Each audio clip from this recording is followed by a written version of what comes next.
Welcome back, everybody. It's Freddie Mac, your ham radio crusader, and I'm here with a new video on a topic that I should have covered a long time ago. AllStarLink. Ha! Yeah, it's about all I do. No, not really. A majority of my content is about AllStarLink, but guess what?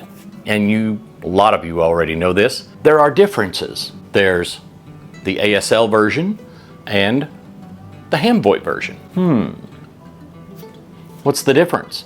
Well, I discovered this difference when I was doing all my initial research on AllStar when it first came out. I was all over YouTube, I was all over the internet, Googling, and Great googly moogly. Kept getting more and more confused until I realized two versions of software that I know about. AllStarLink was created a few years back, and when they created their network, they also created their software. It's all Linux based, and it just worked. Well, for reasons unknown to me, there was another group of folks that got together and developed HamVoIP, and they created their own version of software to work on the same network. So when you hear people talk about the ASL version and the HamVoIP version, they're both Linux based, but different kinds of Linux. ASL version stands for AllStarLink. Imagine that, right? The HamVoIP version just means ham voice over IP, I reckon.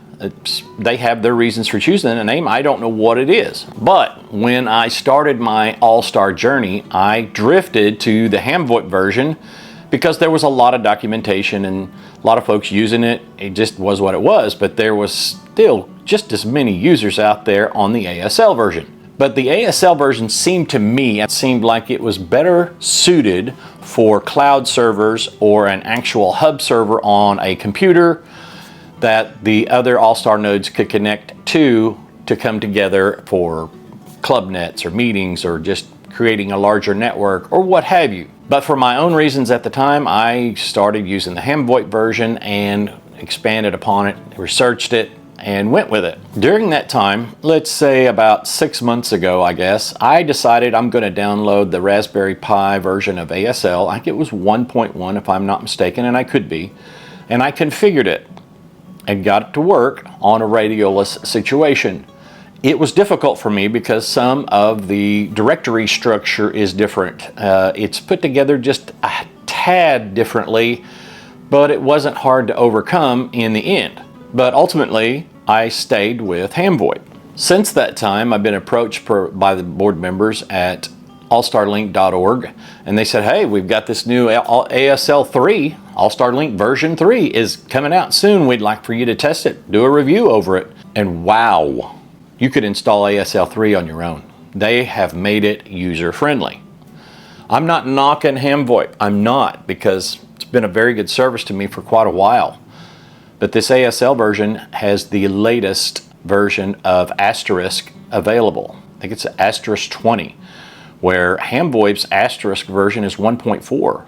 I mean, that's over 15 years of advancement in the core of your AllStar software. That's the Asterisk server that's serving as the core of your software. On your home node or your repeater or your hub or whatever, Asterisk runs the core of your AllStarLink. And wouldn't it make sense having the latest version of that in there? I think so. And the fact that it's in there with the latest updated version, they have made it LTS, so it's any long-term supported version of Asterisk that comes out, ASL 3 will be able to support it. So I wanted folks to be able to know the difference, because when I was doing my research, like I said before, I would run into a version of doing something on AllStarLink on my home node that ended up being the ASL version, and I had the HamVoIP version. Initially, when I was out there doing all my research for AllStarLink and trying to learn new things and new features and new add-ons and what have you, my research would often lead me into a version of something that was usually ASL, and I was using primarily HamVoIP. And it got to be really confusing, and I cratered a few of my configs over it because I was dumb.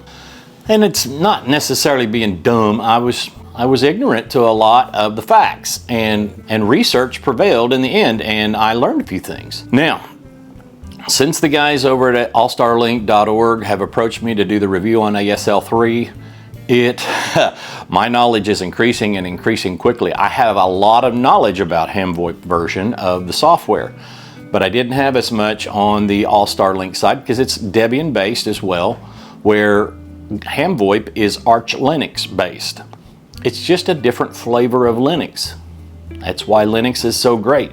You can do whatever you want with it and make it your own version if you're a programmer. It is what it is. The Debian version's got long-term support. It's very stable and I'm learning a lot. So I just wanted to clear the air so that you know the difference between the ASL version of AllStarLink and the HamVoIP version of AllStarLink. And just so everybody's clear, the ASL version of AllStarLink and the HamVoIP version of AllStarLink all access the AllStarLink registry. They use the same service. They're just different flavors of software that do essentially the same thing, but they're different cores. They're a different operating system. They're both Linux based. One's Arch Linux, the other is Debian. It is what it is, but I just want you to know for sure the difference. But to be clear, they both access the same network. They both are used so that you can use the AllStarLink network. Does that make sense? I'm going to have some more videos coming up pretty soon to go into more depth about what AllStarLink is about and how it's structured and how things work. And I'm going to dive into GMRS Live as well, just so everyone has a better understanding of how things work. So thank you for taking the time to watch this video. This is Freddie Mac, your ham radio crusader, saying 73s, wishing all the good signals to be yours, and ham on, y'all.